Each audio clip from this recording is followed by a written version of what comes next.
आगे बढ़ते हैं। मिडिल ईस्ट से जुड़ी बड़ी खबर, हॉर्मुज की नाकेबंदी से अब संकट जो है वो गहराता हुआ नजर आ रहा है। वैश्विक तेल संकट शुरू हो चुका है। मध्य पूर्व में तेल सप्लाई में भारी गिरावट दर्ज की गई है। विशेषज्ञों ने लंबे युद्ध और बढ़ती कीमतों की आशंका जताई है। तेल आपूर्ति में 1 अरब बैरल तक की कमी संभव है।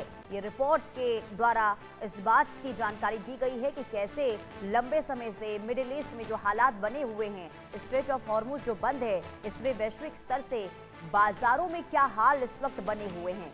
हॉर्मुज की नाकेबंदी से अब वैश्विक तेल संकट भारी पैमाने में गहराने की संभावना जताई गई है।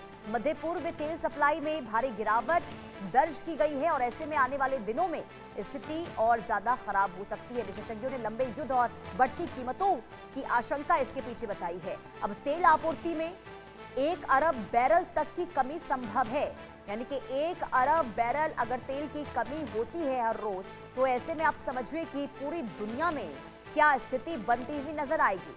तो मध्य पूर्व में एक तरफ तनाव तो दूसरी तरफ स्ट्रेट ऑफ हॉर्मुज बंद होने की वजह से कई देशों में तेल को लेकर संकट दिखना शुरू हो चुका है। हालांकि अभी शुरुआती दौर है और अब कई रिपोर्ट के द्वारा इस बात का दावा हो रहा है कि आने वाले दिनों में स्थिति बहुत ज्यादा भयावह हो सकती है, क्योंकि तेल की आपूर्ति ठप हो जाएगी और ऐसे में वैश्विक तेल संकट से पूरी दुनिया को जूझना पड़ सकता है। यानी कि तेल सप्लाई में भारी गिरावट स्ट्रेट ऑफ हॉर्मुज की बंद होने के बाद अब शुरू हो चुका है। अब एक तरफ देखिए, डोनाल्ड ट्रंप ये कह रहे हैं कि स्ट्रेट ऑफ हॉर्मुज में थोड़ी ढील दी जाएगी, तो क्या वाकई में ऐसा होगा? देखिए, अगर ऐसा नहीं होता है, अगर स्थायी तौर पर ढील नहीं दी जाती है, तो कहीं ना कहीं हालात तेल को लेकर ऊर्जा संकट से पूरी दुनिया जूझती हुई नजर आएगी।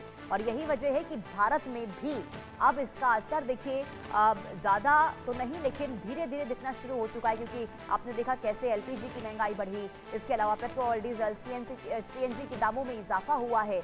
और इसके पीछे की वजह सीधे तौर पर यही है कि तेल सप्लाई और ऊर्जा सप्लाई में बाधा आ रही है और स्थिति आने वाले दिनों में बहुत ज्यादा ना खराब हो।